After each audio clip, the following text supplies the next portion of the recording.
President Biden says he won't negotiate over raising the debt ceiling. I have news for him. He absolutely will negotiate. Conservatives will not vote to raise the debt ceiling. The majority in the House, Republican majority in the House, will not vote to raise the debt ceiling without significant budget reform.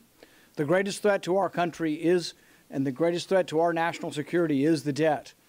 One of the great things about where we are now, though, is it really doesn't take as much as you would think to actually balance the budget. In Europe, over half of the countries balance their annual budget. We think of Europe, of Germany and Sweden, of having these large governments, and they do, but they're actually fiscally responsible in the sense that they spend what comes in. We could do it in our country. If we were to have a $100 billion cut, which would still have us spending way more than we spent before COVID, a $100 billion cut and free spending, we would balance our budget in just 4 years. This is amazing. We have an opportunity here. It could be done, but it would take compromise between both parties.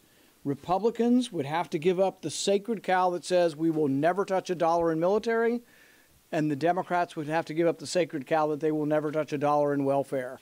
Everything would have to be looked across the board. No one has a sacred area that would be immune. And when you make the cuts across the board, they aren't as big as you'd actually think they would be. It's a responsible thing to do, but President Biden needs to know, absolutely, he will negotiate, and it's better to start now.